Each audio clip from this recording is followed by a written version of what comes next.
Hello, everyone, and welcome back to the Strength and Hormones podcast. I'm your host, Lauren Papanos, and I'm so excited for today's episode. I'm joined by Dr. Habib. He is going to be talking to us all about the vagus nerve and why this matters so much to inflammation, gut function, really everything within our health and well being. So, welcome to the show, Dr. Habib. Thank you so much for being here. It's an absolute pleasure and honor. Thanks for having me. Absolutely. Why don't you just start off and give us a brief intro to yourself for those who might not be familiar with your work? Absolutely. I'm a chiropractor by profession, and when I was in chiropractic college, we're talking about a decade and a half ago, I was not in the best health. I actually weighed about 250 pounds, had high blood pressure, I was borderline diabetic, had a lot of health struggles in my 20s that most people shouldn't have in their entire lives. And it brought me into this trying to figure out what was actually going on in my own body. I was trying to learn what health was, and I was learning from school, but I wasn't implementing. And I really wanted to learn to implement and have some driving factor that allowed me to do that. And through a lot of my research, through a lot of the work that I did, I was introduced to functional medicine through a wonderful mentor and friend of mine, Sachin Patel, who essentially brought me into this world and showed me what true health really looked like. And a big part of this entire concept, a big part of this piece of the puzzle was figuring out that inflammation played a major role in not only my health struggles, but in the health struggles of all of my patients. The vast majority of people dealing with chronic health conditions had some sort of inflammatory component to them. And I'm a bit of a brain nerd. I really have been into this for a very long time, really interested in how the brain and the body actually connect and interact with one another. And one of those missing pieces that I thought could be linked to this is the vagus nerve. And the vagus nerve became kind of my obsession because the role of the vagus nerve is to control inflammation in the body. And so I was able to use my chiropractic background paired with my own journey in health and put it together with the functional medicine backing to figure out why the vagus nerve is so important, how we can cause it to break down, and how we can fix it back up and actually make the vagus nerve work better. And that's really what brought me to where I am today. I love it. Thank you for sharing that. And I'm sure that just in being a chiropractor too, that this whole conversation around the vagus nerve is such like a perfect joint point, right? Between the physical body and kind of more of this like element that we can't necessarily see, but that we can somewhat understand, right? As it relates to the vagus nerve. And I think it's such a underaddressed area within health too. A lot of people talk about the vagus nerve, but very scratching the surface, right? Of like, you need to be supporting your vagus nerve. Here's a couple little exercises to do. But I don't think patients are really seeing how important this is and really understanding, okay, how do I dive into really improving my vagal tone? So that's what I'm hoping to really answer some of those questions for, our listeners today. So before we get into that, maybe you can just provide an overview of what exactly is the vagus nerve and what do we mean when we say someone has low vagal tone. Yeah, absolutely. So the vagus nerve, we'll just do kind of a 101 simple overview here. Vagus nerve is our 10th cranial nerve, and we call it the vagus nerve, when in reality there's two. We have one on each side of the body. So we've got 12 pairs of cranial nerves that come out of our brainstem, and the vast majority, 11 of the 12, stay within the head and neck cavity. And they perform autonomic and motor and sensory functions in and around the head and the face. But the 10th cranial nerve, that 10th pair, is the vagus nerve.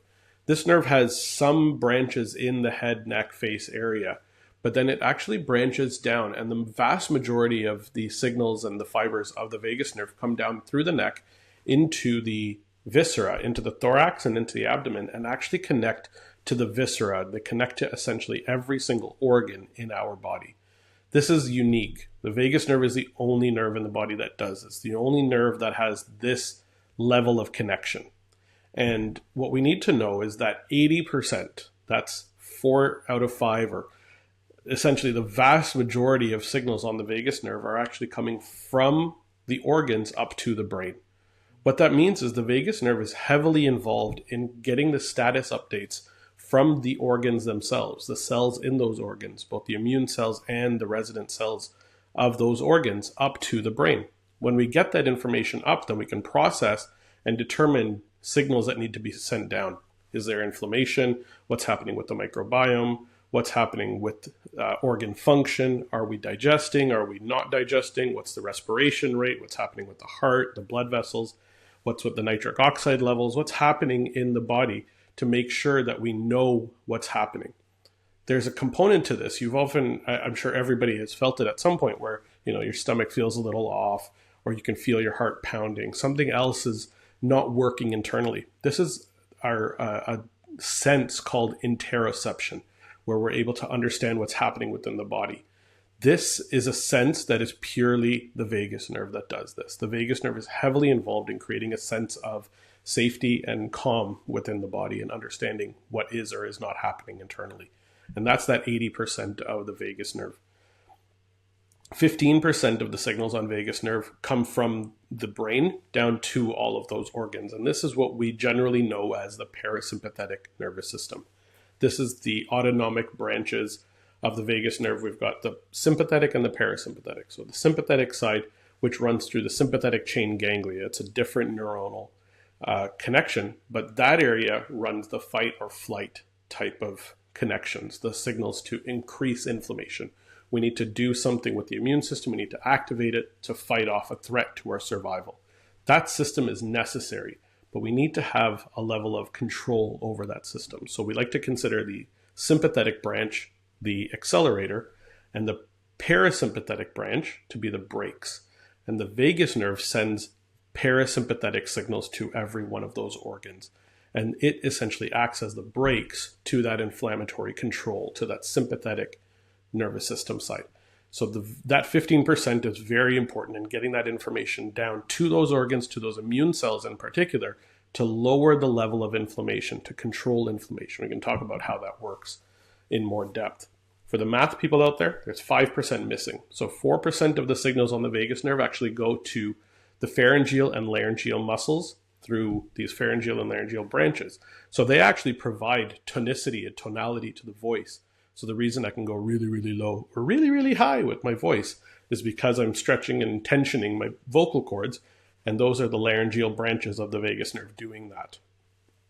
There's pharyngeal branches that help to keep the airway open as well.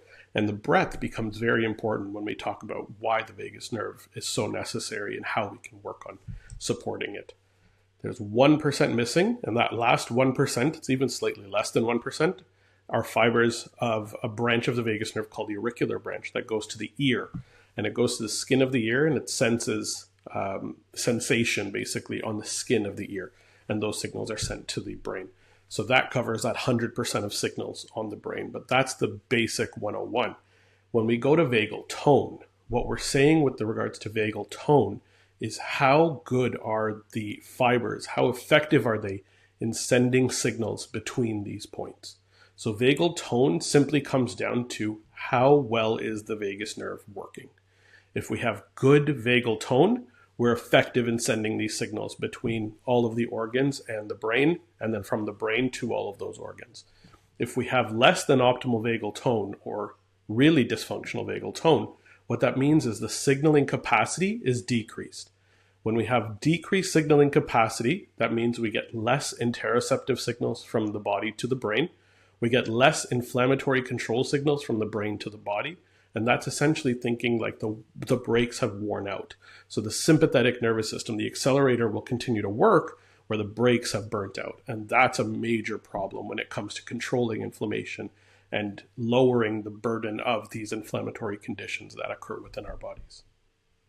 Wow. Yeah. And is there things that we are doing with, how we're eating, our lifestyle choices and such that are causing this low vagal tone? Or is this something that's outside of our control? It's absolutely, the vast majority is actually things that we're doing to ourselves. And so I like to break it down into 4 different sources of stress that break us down. And stress is not inherently a bad thing.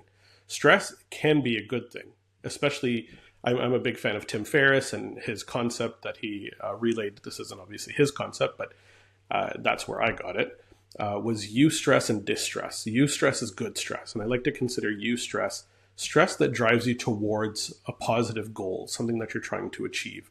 And that's like You have a fitness goal, you work out, that's eustress, you're working towards getting to a certain level of fitness.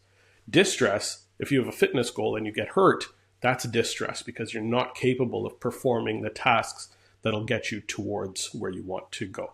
Okay, so it's taking you away from that goal. Distress is the thing that we need to start to work to manage and do better at. And that distress can come up in 4 different areas. So the first, and one that's the most common, is daily emotional stressors, like day-to-day stressors. So these are financial challenges with relationships, with kids, with work, things like that. These day-to-day stressors that kind of chip away at us. And if they're constantly chipping away and we see them as though they're chipping away at us and hurting us, then it can be a very negative stressor on our bodies that chips away slowly. A huge area that is getting a lot more attention lately, and I'm really happy that it is psychological stress. And I like to think of psychological stressors as challenges that occurred in the past. Things like childhood trauma, things like victim of a crime, major car accident, major injuries, major losses that we tend to have difficulty overcoming. These are what we kind of call the big T traumas, right? That can hold us back or scuff the lens through which we see the world. And those are those psychological traumas that we want to avoid. And essentially, if we've experienced them, we need to work with somebody to help us get through or move past those challenges, create closure in our bodies. The other 2 areas are physical stress. So physical stress can be overdoing it and underdoing it. So physical injuries, car accidents, things like that kind of break down our body from an actual physical injury perspective. And then on the opposite side of it, sedentary lifestyle, not moving enough, sitting too long, kind of that couch potato type of life can also be a very similar concept. That's something that I've personally experienced. And on the last one is biochemical stress. So biochemical stress comes down to all of the toxins that are around us, that are within us, anything from pesticides and herbicides to flame retardants and toxins from automobile fumes and whatnot. All of these toxins enter our body. And some of them can be more bioenergetic. Things like EMFs for some people are major challenges. Things like mold are another area as well. We need to look at the full gamut in a very holistic sense. But a lot of these things can be holding us back as a negative distress from a biochemical standpoint. So those 4 areas are what needs to be assessed, really looked at, and be able to identify so that we can overcome those particular challenges. Yeah, and I'm glad you brought up the different areas of stress, because I think so often people feel very defeated by the term like reduce stress, because it feels like maybe some of these things are out of your control. But I think you're giving really good insight into there is quite a bit that is in our control, right? And, whether it's the biochemical stressors and addressing those, or it's looking at the physical stressors and finding the right load and intensity and volume that you need for exercise. But those are some areas that maybe you can really hone in on. If some of the other areas are things that are deeper rooted, that are taking longer to overcome. So you mentioned a bit about how the vagus nerve is so important to shutting off this inflammatory response in the body. What are some signs and symptoms that someone has issues going on here? Are we seeing this showing up? Like if someone has low vagal tone, are they going to see that they have a high C-reactive protein on labs, or are they going to have everyday symptoms that they're noticing? It can be a combination of both. And for a lot of people, it starts off as day-to-day symptoms, right? We tend not to see it on blood work until it shows up later on or on some sort of functional lab test. But we often feel like something just isn't right. We have fogginess in our brain, low energy, inability to digest effectively, right? Bloating, gas, digestive dysfunction are very common correlations to this. It comes down generally to energetically how we're feeling internally and what we're feeling capable of accomplishing. And so that's kind of on the initial signs, the initial kind of stages that something is not working effectively. When it comes to hormones, and I know that a lot of the people that are listening here are very interested in understanding the interaction with hormones, it can actually be linked to hormonal dysfunction. It can be linked to irregularity in the female hormone cycle. It can be linked to a low level of testosterone. It can be heavily linked. And the major connection here is the cortisol levels, right? If we have really high cortisol because we're under so much stress, or what we call, quote unquote, and I don't love this term, but adrenal burnout. right? These are challenges of cortisol just not having, or the reaction internally causing excessive levels or a burnout of the adrenal glands from being able to perform its active jobs. We have to think about, where do those signals come in? And it's because those internal, that 80% of vagus nerve signals coming from the organs up to the brain, they relay through the central nervous system. And one of those important relay points is the hypothalamus. And the hypothalamus is the connecting point, or the starting point, of the HPA, HPS axis. All of these axes that begin with hormones starting in the hypothalamus have to get relay signals in. And a vast component of this is vagus nerve signals that are coming up from the body. So if we're reducing the level of signaling because we have low vagal tone, we're not able to get those signals up, the hypothalamus is not going to get the right signals to be able to produce the right level of hormone, right? That's one component. Obviously, there's a bloodstream component as well, and we're going to get hormones going through the circulation to the hypothalamus, and that's going to also relay. But we have multiple connecting points, and the vagus nerve signals are very important to relay that signal up to the brain as to what's happening in specific organs of the body. Mm-hmm. Got it. It's almost like an intermediate hormone, right? And how it's communicating. It almost sounds like. And faster. Yeah. Yeah. More powerful, huh?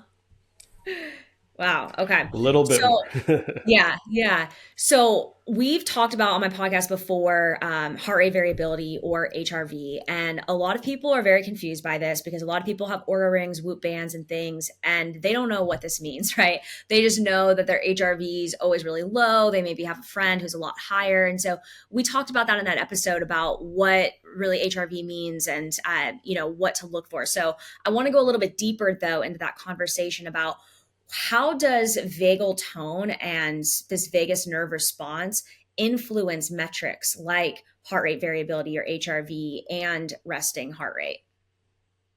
Yeah, it's a great question. I'm glad you've done a deep dive on HRV because a lot of people haven't.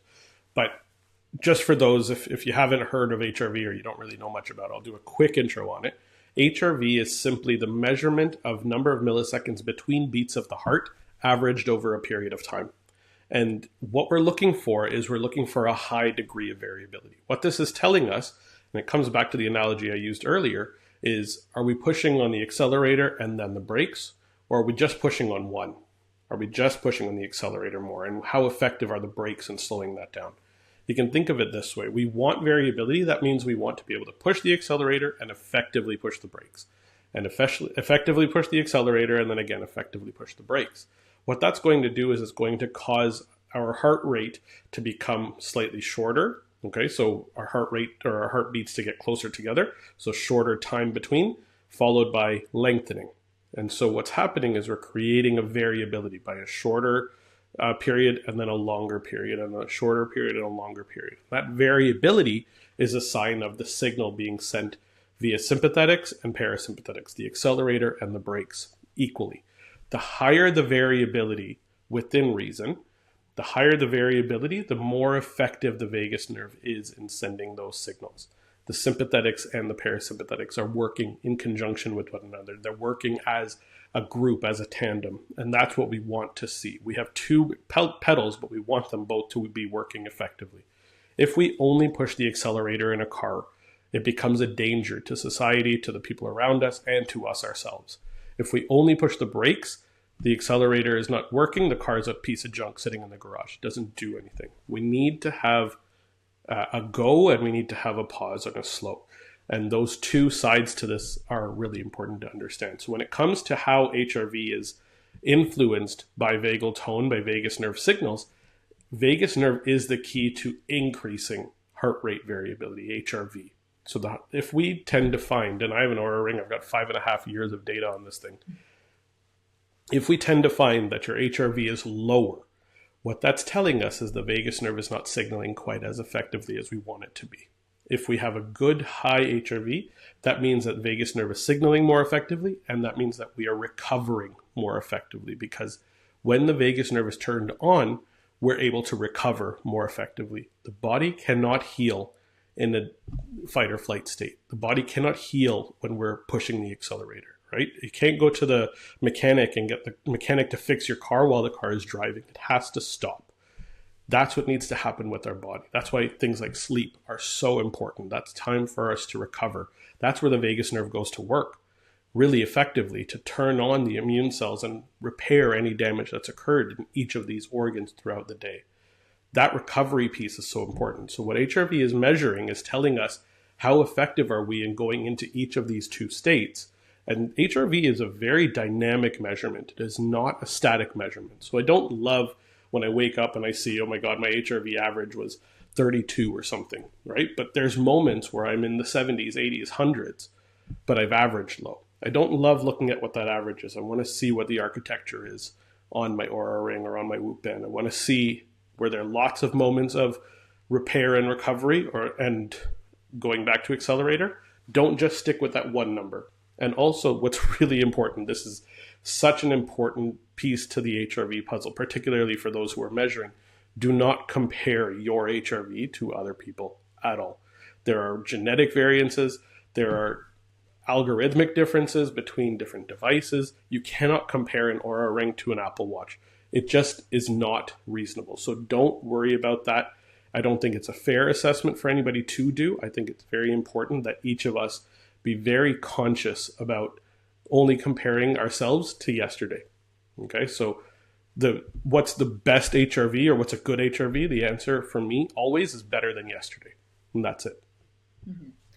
So would you say, though, that if someone's HRV is trending much lower than it has in the past, then that's a sign that vagal tone has decreased? Yes, absolutely, Yeah. I would. Okay. And that's an important factor, but it's only comparing yourself to yourself and comparing yourself to yourself on the same device. Mm-hmm. Okay, but if we're seeing a trend negatively, that's telling us that vagal tone is decreased during that period of time, and we're having difficulty getting into a recovery state. So at this point, we need to spend a lot more time building that resilience, building that recovery period, taking some time off of physical and emotional and psychological and biochemical stressors. Mm-hmm. Yeah.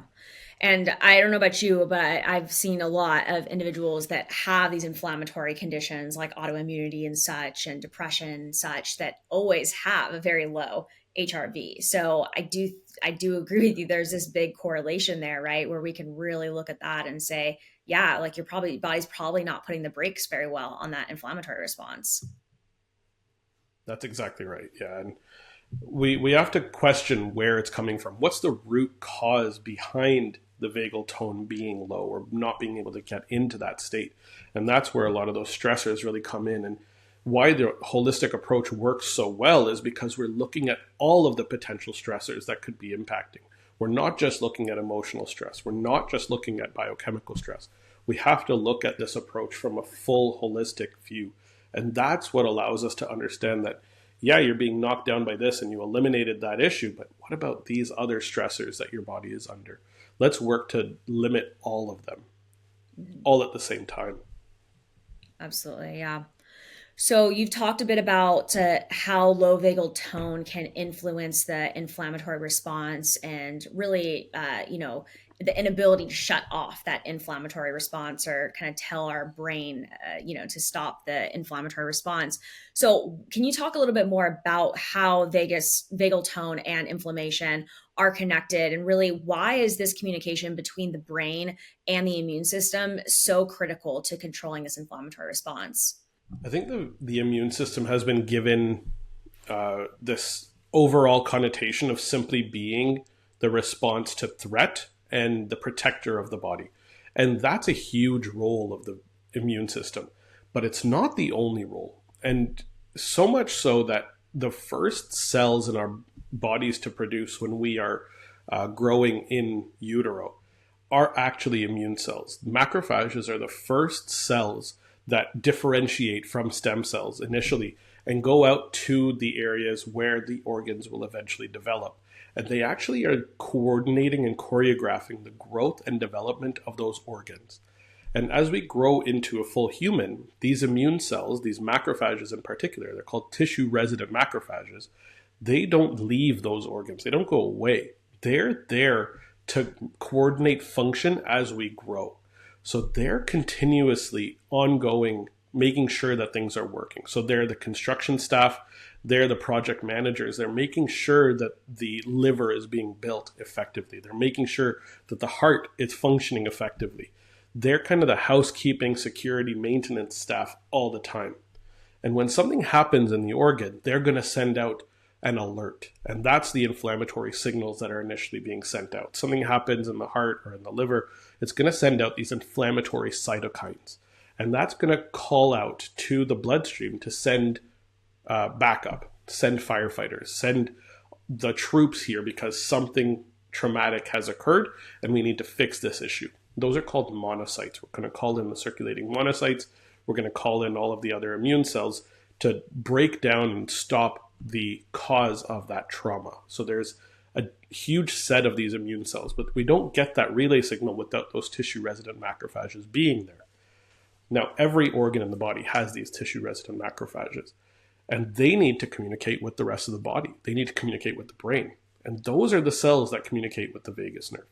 So when the vagus nerve is communicating, that 80% of signals that are coming up primarily are not coming from the hepatocytes of the liver, but they're coming from the Kupffer cells, which are the tissue-resident macrophage of the liver. And this occurs in every single organ. The vast majority of signals coming up are immune system signal cells going up to the brain. And then the signal that's coming down is a direct communication to those immune cells using acetylcholine, which is a neurotransmitter used exclusively with the vagus nerve, going down and sending a signal to those particular cells to limit the amount of inflammation, to keep control over that inflammatory process that's occurring. So rather than allowing the cytokines to go out of control and into a crazy level with IL-1 beta and IL-6 and IL-8 going out and becoming these major inflammatory cytokines without control, it's able to limit it within kind of reason. But there's cells and there's organs outside of the organs that have direct connection to the vagus nerve, right? We don't have a physical connection of the vagus nerve to the skin other than that part of the ear. We don't have it in the bones. We don't have it in the muscles. So how do we get these signals to those organs that make up so much more of our tissue? Well, there's a direct connection from the vagus nerve to a branch of the sympathetic nervous system, the celiac splanchnic ganglion, that goes out to the spleen. And that's how we're able to relay. So the vagus nerve sends a signal via this sympathetic chain ganglia to the spleen. And in the spleen, we activate these very important T cells called chat cells. They're CD4 plus T cells for the science people out there. And what they do is they create more acetylcholine. And that acetylcholine goes out through the bloodstream. And so via the bloodstream, these T cells go out and they send out more acetylcholine. And acetylcholine, whether it comes from the vagus nerve directly or from these chat cells that are going out through the bloodstream, that acetylcholine links to a very important receptor on these immune cells called alpha-7 nicotinic acetylcholine receptor. And when that receptor is activated using acetylcholine, that sends a signal both to the nucleus and to the mitochondria to down-regulate inflammation in those cells, to slow down the release of inflammatory cytokines. This is the key to making sure that this system works, because if the vagus nerve is broken down, is cut, is not functioning effectively, we can't relay that acetylcholine effectively to lower the inflammatory burden. So it comes down to, are we sensing the inflammatory cytokines effectively and sending that signal up to the brain? Are we able to send acetylcholine down to those immune cells effectively to lower that burden, and via the spleen to get the chat cells to turn on and send out that acetylcholine through the rest of the body? That's the key to this whole system. This whole system is now called, and rightfully so, the cholinergic anti-inflammatory pathway. This is huge because this is how our bodies and all mammalian bodies actually control inflammation. And this is the key to making sure that we are able to recover and thrive and not go into a state where we're constantly calling in the firefighters to break down threats to our survival. Mm-hmm. Okay. So it sounds like there's this big communication network then between the vagus nerve and acetylcholine, right? And regulating this inflammatory response. Is that correct? Pretty much, yeah, exactly. It's the most simple way to say it, yes. I realize there's a lot of science and we got a little depth here, but that's exactly Yeah. right. No, it's very helpful to understand all of that. So then are you a proponent of choline then because of that? I am actually. Yeah. What's really interesting in my research shows that 90% of North American diets are actually deficient in choline levels. Hmm. And getting choline in is key because choline plus the acetyl CoA produce acetylcholine. And so acetyl CoA comes primarily from the breakdown effectively of carbs, fats, and mitochondrial function being effective, which we know is a big issue now, generally when we're looking at people's organic acid function or hormonal function. We can see that there's mitochondrial dysfunction. Plus, we're lacking this choline piece. And getting choline in via supplementation, via proper dietary nutritional sources, can be a huge positive in making sure that we have the raw material available to produce that acetylcholine that needs to be there. So there's specific sources of choline that you want to choose from. From food sources, you want to really look at egg yolks being one of the top areas to get choline in its best form, which is phosphatidylcholine. We want to get it in that ideal form. There's 3 or 4 different forms. There's a couple that can actually increase gut inflammation. One of them is the salt form called choline bitartrate. I really don't like choline bitartrate. If somebody's going to supplement with choline, I highly recommend you choose a phosphatidylcholine, okay, a phosphate-driven choline, or an IP3 is another good option. Looking at, if you're going to supplement, making sure that it's not going to cause a potential issue or create a TMAO reaction in the gut, which is linked to cardiovascular disease. So we don't want to go down that path. Making sure that choline comes in effectively. Egg yolks are a great way. Sunflower lecithin is a really great way to get that very important phosphatidylcholine back in. You can get it from soybeans as well. There's a bunch of really good foods that you can choose from. Obviously, it comes down to whole foods. You want to minimize the processed stuff. You want to minimize the high sugar stuff. But there's certain foods that generally are higher in choline. Liver, right? Liver is a huge source, We'll no eat it. question. Yes, if you can stomach it, and I can, but a lot of people around me can't. Liver is a Yeah. phenomenal way to get it. Yeah, absolutely. And I've talked about on my podcast before the importance of choline for like neurodegenerative diseases and pregnancy and brain development and things and such too. So I'm sure a lot of Totally. listeners are familiar with this nutrient, but as you mentioned, it's such an area of deficiency. And part of that is like genetics, right? That can influence it. And just the fact that many people aren't eating liver and maybe sufficient egg yolks and things these days, I'm sure as well. Totally. But that's really helpful information to understand.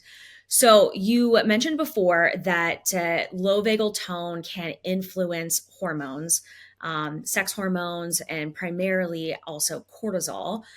What else do we see in this conversation around vagal tone and hormones? Like, because all of our endocrine system is connected, right? If someone's got Mhm. high cortisol levels, then we can presume they've maybe are having some issues going on with their thyroid or vice versa going on.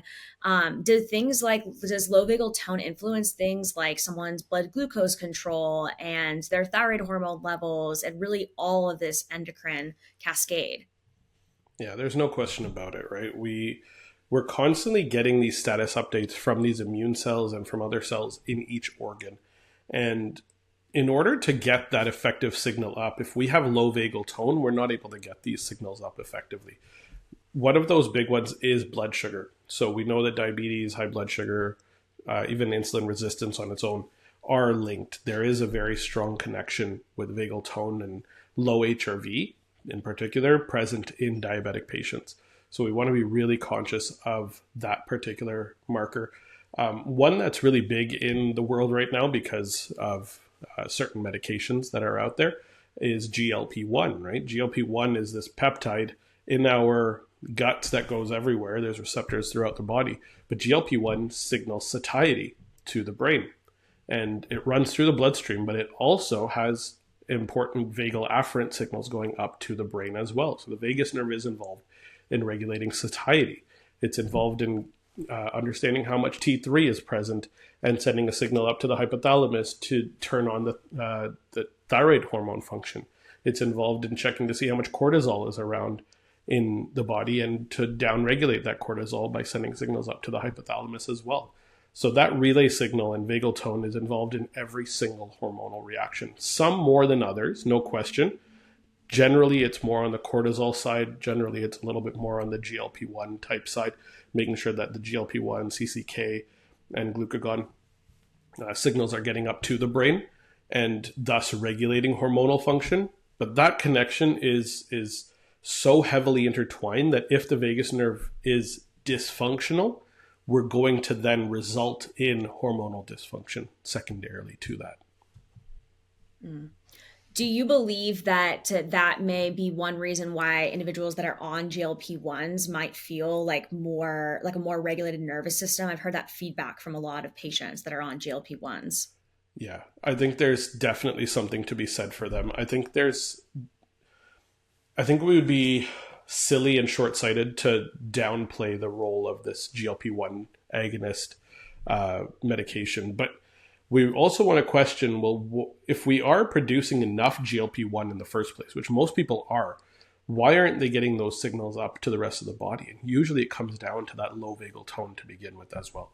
So I'm a big fan of using the conjunctive method of, sure, if you're on a GLP-1 medication, which a lot of my clients are, let's do some vagal nerve work to improve the function of the vagus nerve so that we can signal GLP-1 more effectively and maybe not need to increase the dose quite as much, because we know that dose-dependent issues are a major issue when it comes to GLP-1. If we can keep your dose as low as possible and have a positive reaction secondarily to that, then we're getting the signals with as little or as minimal effective dose as possible. But the minimal effective dose will then allow for us not to become reliant or not to become as dependent on these medications.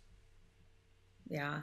Yeah, it's fascinating. It's fascinating the role between vagal tone and hunger hormones, like you're mentioning, right? And I'm sure that this conversation is such a big piece of individuals that struggle with things like weight loss resistance, because, maybe we also see a lot too, right? People that do struggle with weight loss resistance, they have the trauma and they have the psychological stressors that you're mentioning that I'm sure they're dealing with low vagal tone.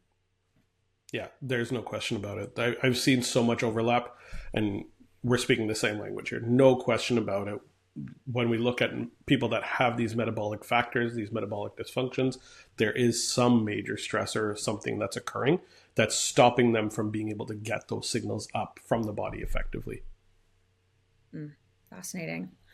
Okay, let's talk about some treatment options. I want to talk about some things that are higher level that I'm sure you maybe do in your clinic or that you recommend, and then also some things that maybe patients can start with at home. So I know that there's been some work around things like electrical vagal nerve stimulation as well as laser therapy for improving vagal tone. Can you talk a little bit to both of those options and if you like either of them?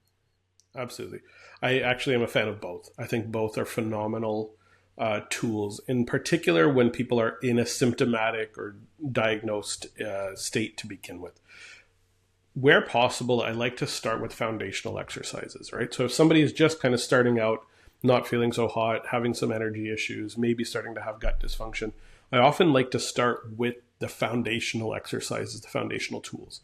So this is coming down to how you're breathing, and if you're activating the pharyngeal and laryngeal branches really effectively.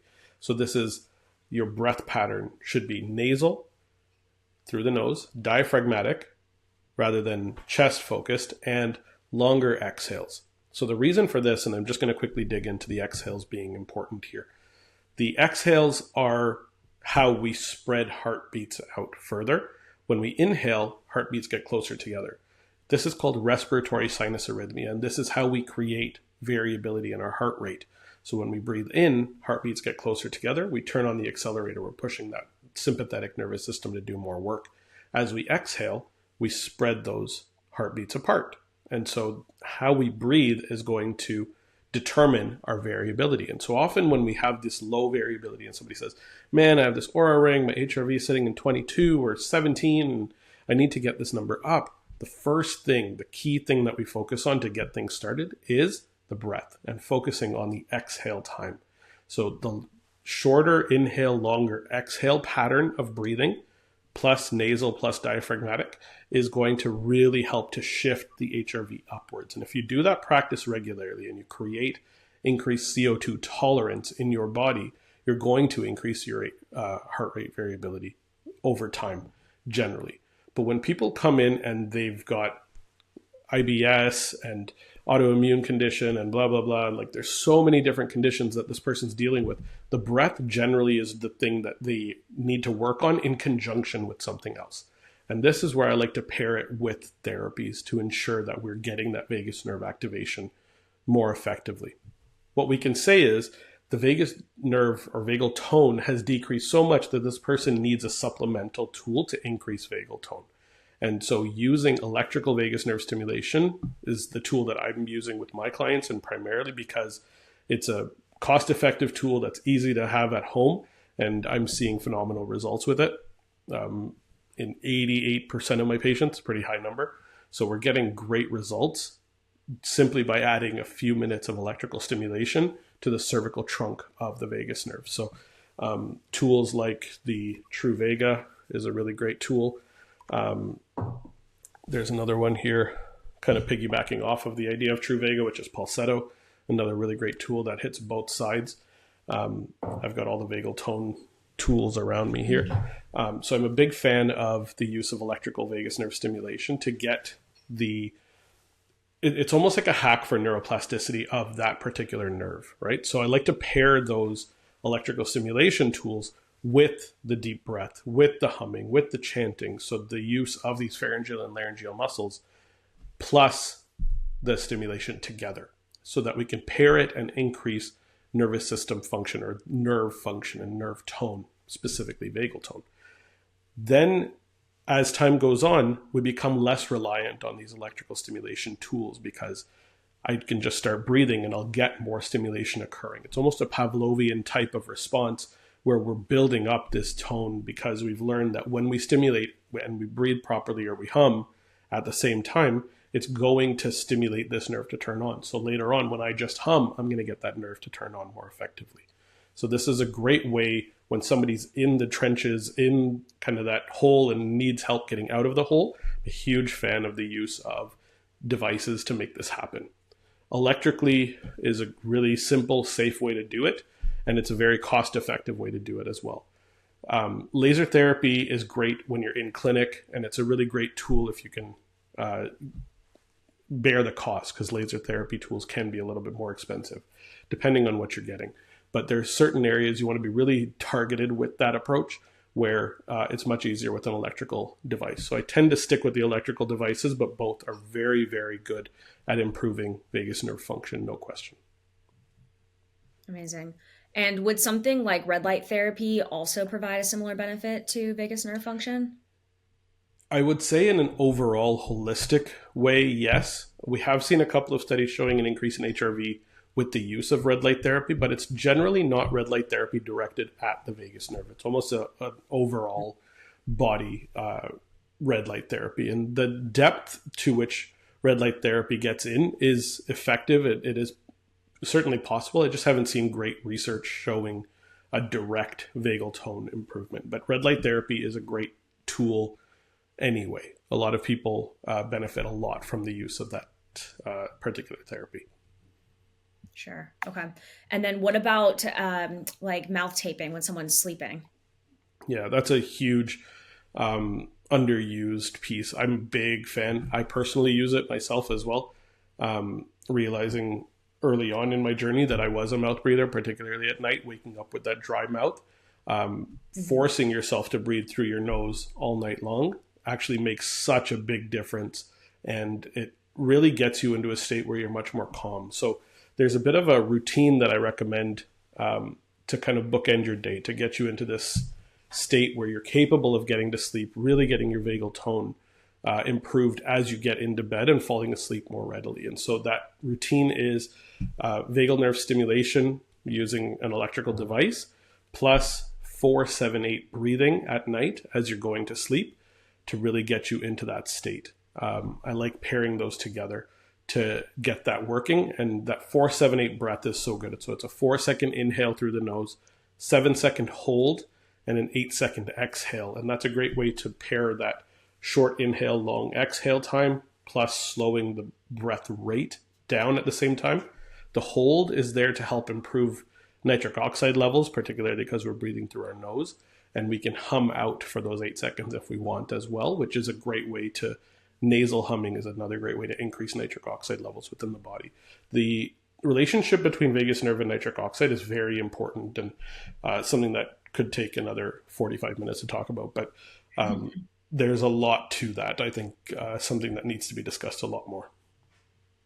Absolutely. Okay. Awesome. So it sounds like some breathing is a really good place to start for someone. And then maybe looking at also simultaneously using these laser therapy devices to provide more of that stimulation. Yeah. Exactly. Yeah. And then are you seeing with patients that generally within a couple of days or weeks of using these therapies that you're seeing improvement to their heart rate variability? It takes a little while for HRV to really change. Where we see the biggest changes most rapidly is in how well they're sleeping. So sleep scores tend to go up very quickly following the use of these devices. And if we're sleeping better, then we're recovering more effectively. I can't tell you how many people message me and they say, man, I haven't slept like this in 10 years since before I had kids, or I just haven't had this good depth of sleep on a regular basis in such a long time. And what this does is it creates this depth of sleep. It creates this routine where circadian biology, circadian rhythm can be effectively manipulated in a positive way. Really gets us back into that positive rhythm. The changes to HRV, I tend to see taking between a month to 3 months to really kick up. So that still does require really effective continuous use and build up. It is a very positive change that does occur, but it takes time for that change to really show up. Yeah, that makes sense as well. Kind of almost like a like cellular change, right? We would expect it to take much longer. So that's good to give people some timelines too, because sometimes I think we can get defeated if we don't see immediate results when you start doing something new. Yeah, no doubt. Yeah, amazing. Well, Dr. Habib, thank you so much for all of your time and wisdom and all of the work that you're doing in this area too. Like I mentioned, I don't think that this is an area that's discussed enough for patients. And I think that, we talk so much about what we're eating and what we're exposed to and lifestyle and exercise and all these factors. But at the end of the day, if you've got low vagal tone, you're only going to get so far with some of those therapies because as you mentioned, we're not able to shut off these inflammatory responses and, we're not able to even make those things work as effectively as you would want them to. So I really hope that for our listeners, they're able to implement some of these therapies and explore your work more. And I would really love if you could just share with us where individuals can learn more about you, tell us about your book as well. Absolutely. You can learn more about me and the work that I do at healthupgraded.com. Healthupgraded.com. Health Upgraded is our online clinic. I provide online communication, online clinical coaching with the team.